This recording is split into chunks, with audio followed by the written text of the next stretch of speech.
Capítulo 14. Prestando assistência. Meus companheiros de missão pareciam menos interessados em seguir o caso Dimas durante a noite, inclusive Jerônimo, reservando-se para a continuidade do esforço no dia imediato, quando nos caberia transportá-lo até ao abençoado abrigo de Fabiano.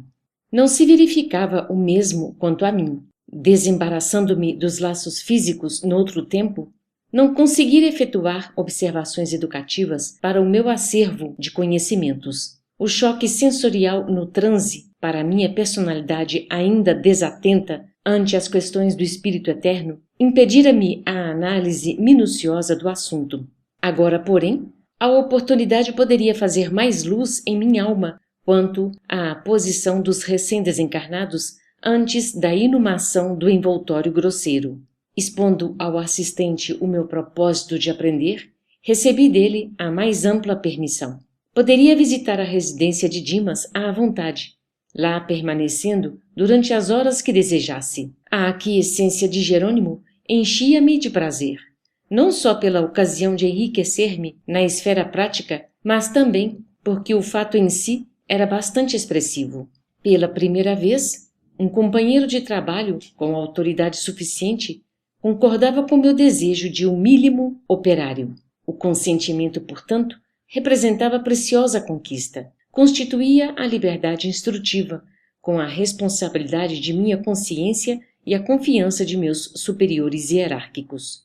Deixando a casa transitória em plena noite, vi-me, em breve, num ambiente doméstico onde o amigo se desfizera dos elos da matéria mais espessa. Entrei. A casa enchia-se de amigos e simpatizantes, encarnados e desencarnados. Não se articulavam quaisquer serviços de defesa. Notei que havia trânsito livre pelos grupos de variadas procedências. Em recuado recanto, ainda ligado às vísceras inertes pelo cordão fluídico prateado, permanecia Dimas no regaço da genitora, ao pé de dois amigos que, cuidadosos, o assistiam. A nobre matrona reconheceu-me, comovida, apresentando-me aos companheiros presentes. Um deles, Fabriciano, acolheu-me prestativo, interessando-se pelos informes atinentes ao desenlace. Relatei-lhe os trabalhos pormenorizadamente. Em seguida, o interlocutor passou a explicar-se. Sempre tive por Dimas sincera admiração pelo proveitoso concurso que soube oferecer-nos. Integro a comissão espiritual de serviço que vem atendendo aos necessitados por intermédio dele nos últimos 6 anos. Foi sempre assíduo nas obrigações, bom companheiro, leal irmão. Surpreso com as referências, indaguei. Há, desse modo, comissões de colaboração permanente para os médiuns em geral? Não me reporto à generalidade, redarguiu o interlocutor, porque a mediunidade é título de serviço como qualquer outro, e há pessoas que pugnam pela obtenção dos títulos, mas desestimam as obrigações que lhes correspondem. Gostariam, por certo, do intercâmbio com nosso plano, mas não cogitam de finalidades e responsabilidades. Em vista disso, não se estabelecem conjuntos de cooperação para os médiuns em geral, mas apenas para aqueles que estejam dispostos ao trabalho ativo. Há muitos aprendizes que não ultrapassam a fronteira da tentativa, da observação. Desejaria o caminho bem aplainado, exigindo a convivência exclusiva dos espíritos genuinamente bondosos. Experimentam a luta construtiva através de sondagens superficiais e, à primeira dificuldade, abandonam compromissos assumidos. A aquisição da fortaleza moral não prescinde das provas arriscadas e angustiosas. Entretanto, em face das exigências naturais do aprendizado, dizem-se feridos na dignidade pessoal. Não suportam a aproximação de infelizes encarnados ou desencarnados, estacionando à menor picada de dor. Para semelhantes experimentadores, seria extremamente difícil a formação de equipes eficientes, representativas de nosso plano. Não se sabe quando estão dispostos a servir. Se recebem faculdades intuitivas, pedem a incorporação. Se contam com a evidência, querem a possibilidade de exteriorizar fluidos vitais para os fenômenos de materialização. Escutei as observações sensatas do novo amigo e, registrando-lhe a nobreza d'alma, passei a considerações íntimas em torno da tarefa que nos levara até ali. Por que se formara a expedição destinada a socorro de servidor que dispunha de amigos de tamanha competência moral? Fabriciano demonstrava conhecimentos elevados e condição superior. O obsequioso amigo, porém, evidenciando extrema acuidade perceptiva, antes que eu fizesse qualquer pergunta inoportuna, acrescentou: não obstante nossa amizade ao médium, não nos foi possível acompanhar-lhe o transe. Temos delegação de trabalho, mas, no assunto, entrou em jogo a autoridade de superiores nossos que resolveram proporcionar-lhe repouso, o que não nos seria possível prodigalizar-lhe caso viesse diretamente para a nossa companhia. A palestra conduzia-se a interessantes ângulos do problema da morte. Seduzido pelas considerações, interroguei sobre o que já sabia, mais ou menos, a fim de poder penetrar particularidades mais significantes. Nem todas as desencarnações de pessoas dignas contam com o amparo de grupos socorristas? Nem todas, confirmou o interlocutor e acentuou. Todos os fenômenos do decesso contam com o amparo da caridade afeta às organizações de assistência indiscriminada. No entanto, a missão especialista não pode ser concedida a quem não se distinguiu no esforço perseverante do bem. Todavia, objetei, curioso, tangendo a corda que mais me interessava no assunto, não há casos de criaturas essencialmente bondosas que se libertam dos laços físicos mais ou menos entrosados em comissões de serviço espiritual de natureza superior, sem que haja missões salvacionistas previamente designadas para socorrê-las? Após breve pausa, acrescentei para fazer-me mais claro. Vamos que Dimas estivesse em ligação recente com a sua comissão de trabalho e desencarnasse sem o cuidado de um grupo socorrista. Seria deixado à mercê das circunstâncias? Riu-se Fabriciano, com franqueza, e retrucou. Isso poderia acontecer. Temos precedentes. De maneira geral, ocorrem semelhantes casos com os trabalhadores aflitos por conseguir, de qualquer modo, a desencarnação, alegando necessidades de repouso. Muitas vezes, no fundo, são criaturas bondosas, mas menos lógicas e pouco inteligentes. Na semana finda, por exemplo, observamos um caso dessa natureza. Respeitável senhora, jovem ainda, pelas disposições sadias que demonstrou no campo da benemerência social, foi ligada à dedicada corrente de serviço organizada por amigos nossos. Verificando-se, contudo, pequenas rusgas entre ela e o esposo, e tendo conhecimento da imortalidade da vida além do sepulcro, desejou a pobre criatura ardentemente morrer. Tolas leviandades do marido bastaram para que maldissesse o mundo e a humanidade. Não soube quebrar a concha do personalismo inferior e colocar-se a caminho da vida maior. Pela cólera, pela intemperança mental, criou a ideia fixa de libertar-se do corpo de qualquer maneira, embora sem utilizar o suicídio direto.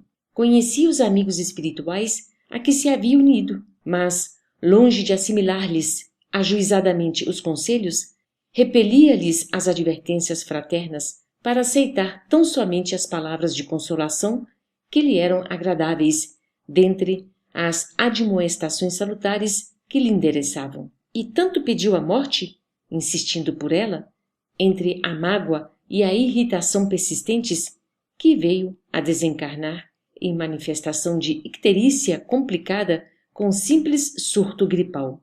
Tratava-se de verdadeiro suicídio inconsciente, mas a senhora, no fundo, era extraordinariamente caridosa e ingênua. Não se recebeu qualquer autorização para conceder-lhe descanso e muito menos auxílio especial. Os benfeitores de nossa esfera, apesar de eficiente intercessão em benefício da infeliz, somente puderam afastá-la das vísceras cadavéricas há 2 dias, em condições impressionantes e tristes. Não havendo qualquer determinação de assistência particularizada por parte das autoridades superiores e porque não seria aconselhável entregá-la ao sabor da própria sorte, em face das virtudes potenciais de que era portadora, O diretor da comissão de serviço, a que se filiara a imprevidente amiga, recolheu-a, por espírito de compaixão, em plena luta, e ela se foi, de roldão, a trabalhar por aí, ativamente, em condições muito mais sérias e complicadas. A elucidação atingira-me fundo, informara-me sobre o que desejava. A lei divina, de fato, perfeita em seus fundamentos, é igualmente harmoniosa em suas aplicações. Fabriciano, estampando belo sorriso, aduziu: não frutifica a paz legítima sem a semeadura necessária. Alguém, para gozar o descanso, precisa, antes de tudo, merecê-lo. As almas inquietas entregam-se facilmente ao desespero, gerando causas de sofrimento cruel. Logo após, contemplando o recém-desencarnado, como a indicar que deveríamos centralizar todo o interesse da hora no bem-estar dele, considerou, acariciando-lhe a fronte: nosso amigo repousa agora, terminada a tormenta das provas incessantes. Está enfraquecido, o pobrezinho. A sensibilidade posta a serviço da obrigação bem cumprida castigou-lhe a alma até o fim. Todavia, plantou a fé, a serenidade, o otimismo e a alegria em milhares de corações, estabelecendo sólidas causas de felicidade futura. Por enquanto, permanecerá na posição de ave frágil, incapaz de voar longe do ninho. Felizmente, aventou a genitora satisfeita, vem melhorando de modo visível. Os resíduos que o ligam ao cadáver estão quase extintos. Relanceou o olhar pelos ângulos da modesta residência e acrescentou: se for possível receber maior cooperação dos amigos encarnados, ser-lhe-ia muito mais fácil o restabelecimento integral. No entanto, cada vez que os parentes se debruçam em pranto sobre os despojos, é chamado ao cadáver com prejuízo para a restauração mais rápida. Lamentavelmente, porém, tornou Fabriciano, nossos irmãos encarnados não possuem a chave de reais conhecimentos para organizar a ação adequada a esta hora. Em vista disso, revidou a genitora conformada, insisto para que Dimas durma, embora o sono, que poderia ser calmo e doce, esteja povoado de pesadelos. Diante da surpresa que me absorvia, o companheiro apressou-se a esclarecer-me. As imagens contidas nas evocações das palestras incidem sob a mente do desencarnado, mantido em repouso depois de rápido mergulho na contemplação dos fatos alusivos à existência finda, não somente as imagens. Por vezes, nossos amigos presentes, fecundos nas conversações sem proveito, exumem com tamanho calor a lembrança de certos fatos que trazem até aqui alguns dos protagonistas já desencarnados. As afirmações ouvidas incitaram-me à curiosidade. Fabriciano, entretanto, desejando prodigalizar-me a experiência direta, aconselhou: espere alguns minutos na sala contígua, onde os despojos recebem a visitação. Obedeci. O velório apresentava o aspecto usual: flores perfumadas, semblantes sisudos e conversações discretas. Ao pé do cadáver, propriamente considerado, os amigos sustentavam reserva e circunspecção. A poucos passos, todavia, davam-se asas ao anedotário vibrante, em torno do amigo em trânsito para outro mundo. Pequenas e grandes ocorrências da vida do morto eram lembradas com graça e vivacidade. Acerquei-me de roda compacta em que se falava a respeito dele. Certo rapaz dirigiu-se a cavalheiro muito idoso, perguntando: coronel, recebeu a conta? Por enquanto não, respondeu o velhote interpelado, preparando o fumo de rolo para cigarro à moda antiga. Mas não me preocupo pela demora. Dimas foi sempre bom camarada e os filhos não olvidarão o compromisso paterno. Questão de tempo. Interessado em ressaltar as qualidades distintas do falecido e revelando suas boas disposições de historiador municipal, prosseguiu: Dimas era um homem interessante e excepcional.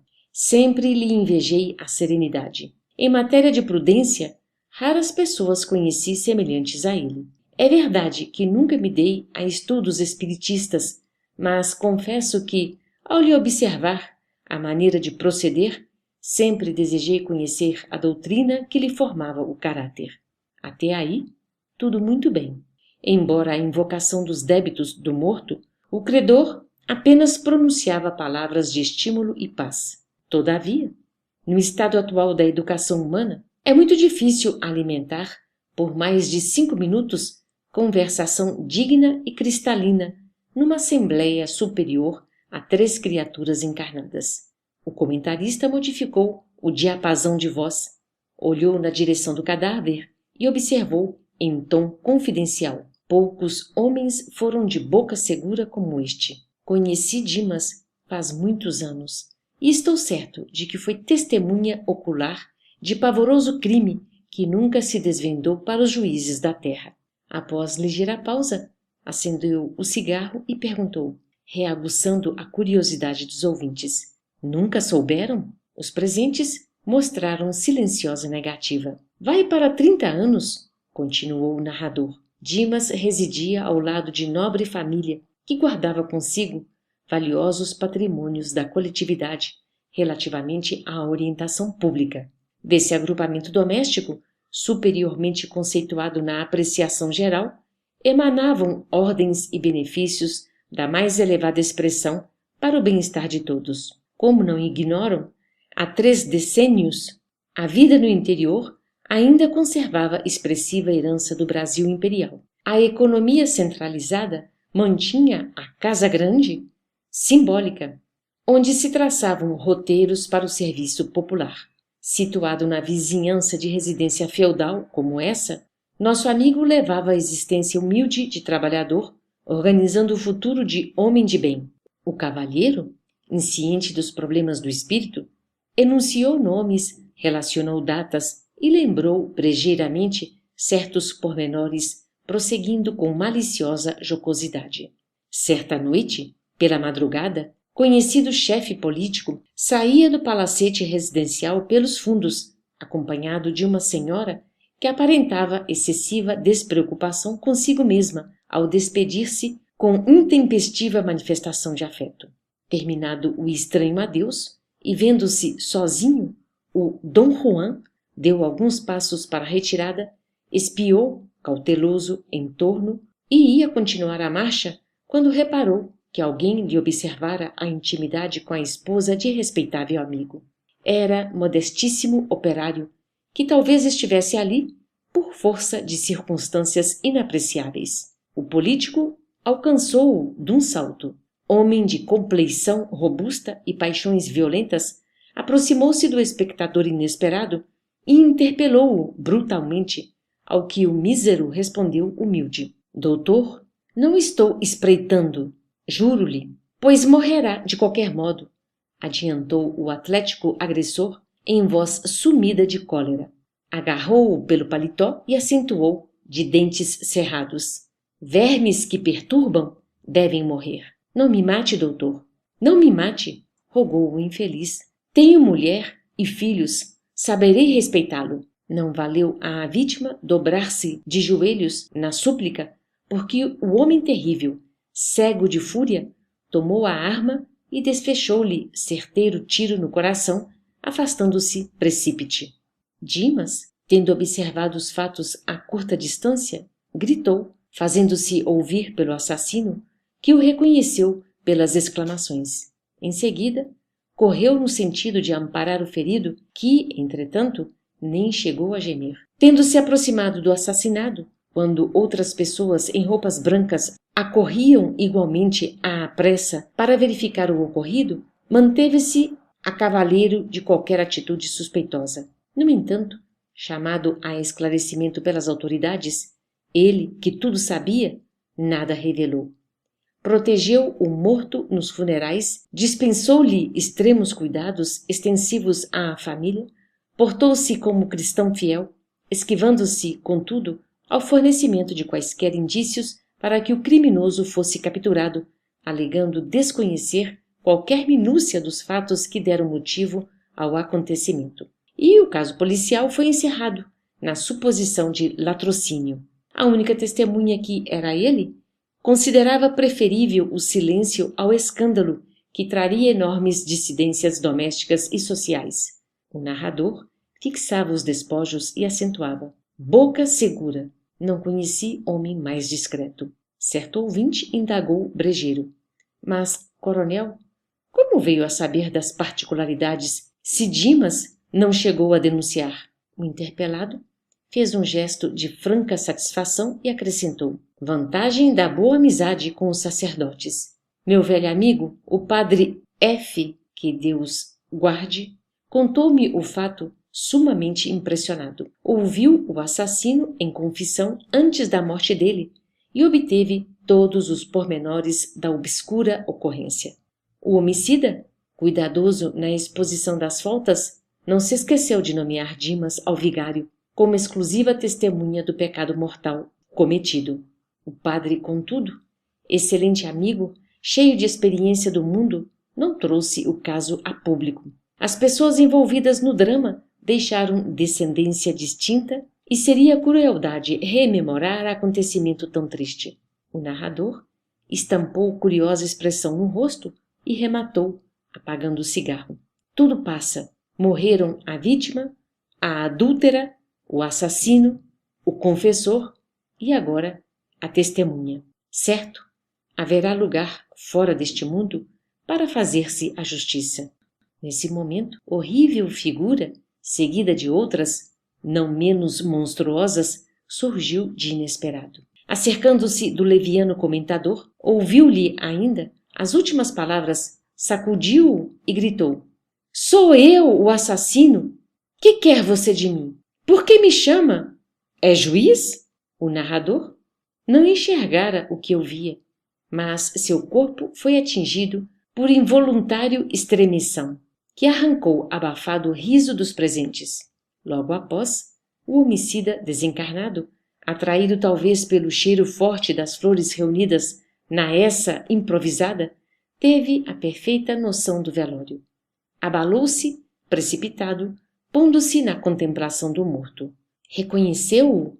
Estampou um gesto de profunda surpresa, ajoelhou-se e gritou: Dimas! Dimas! Pois também tu vens para a verdade? Onde estás, bom amigo, que me velaste a falta com o véu da caridade sem limites?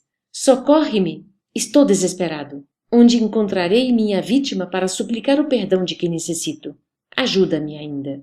Tem compaixão. Deves saber o que ignoro. Socorre-me! Socorre-me! Ao lado do infeliz, em rogativa, diversas entidades sofredoras permaneciam estáticas. Mas Fabriciano surgiu inesperadamente e ordenou aos invasores afastamento imediato. Limpa a câmara, o novo amigo dirigiu-se a mim, observando: garanto que este grupo entrou nesta casa por invocação direta. Narrei-lhe, impressionado, o que vira. Ouviu-me calmamente e ponderou: a observação feita por nós mesmos é sempre mais valiosa. Dimas, não obstante dedicado à causa do bem e compelido a grande esforço de cooperação na obra coletiva, descuidou-se de incentivar a prática metódica da oração em família no santuário doméstico. Por isso, tem defesas pessoais, mas a residência conserva-se à mercê da visitação de qualquer classe. A elucidação era significativa. Comecei a compreender a razão do sentimentalismo prejudicial da família inconformada. Desejando, porém, fixar o aprendizado da noite sobre assunto atinente à desencarnação, perguntei: nosso amigo recém-liberto terá ouvido a súplica do irmão desventurado? Geme sob terrível pesadelo nos braços maternos, explicou Fabriciano, solícito, ao recordar o fato relatado. Desde alguns minutos acompanhamos a agitação dele, reparando que recebia choques desagradáveis através do cordão final. Ouvindo e vendo os quadros invocados? Insisti, perguntando. Não chegou a ver, nem a ouvir integralmente, em face da perturbação espontânea, mas vislumbrou, sentiu, oprimiu-se e torturou-se, prejudicando a reconquista de si mesmo. As forças mentais estão revestidas de maravilhoso poder. Indicando os grupos que continuavam conversando, acentuou sem aspereza: Nossos amigos da esfera carnal são ainda muito ignorantes para o trato com a morte. Ao invés de trazerem pensamentos amigos e reconfortadores, preces de auxílio e vibrações fraternais, atiram aos recém-desencarnados as pedras e os espinhos que deixaram nas estradas percorridas. É por isso que, por enquanto, os mortos que entregam despojos aos solitários necrotérios da indigência são muito mais felizes. Ainda não havia terminado de todo as considerações quando a esposa de Dimas, num acesso de pranto, levantou-se do leito em que repousava e adiantou-se para o cadáver, repetindo-lhe o nome comovedoramente. Dimas, Dimas, como ficarei? Estaremos separados então para sempre? Como Fabriciano se dirigisse apressado para o quarto humilde em que permanecia o desencarnado, acompanhei-o. A genitora do médium fazia esforços para contê-lo, mas debalde. Pelo fio prateado, estabelecera-se vigoroso contato entre ele e a companheira, porque Dimas se ergueu, cambaleante, apesar do carinho materno. Estava lívido, semilouco. Avançou para a sala mortuária, rogando paz, mas, antes que pudesse aproximar-se muito dos despojos, Fabriciano aplicou energias de prostração na esposa imprudente, que foi novamente conduzida ao leito, agora sem sentidos, enquanto Dimas voltava ao regaço maternal menos aflito. O amigo esclareceu-me sereno. Há situações em que o drástico deve ser medida inicial.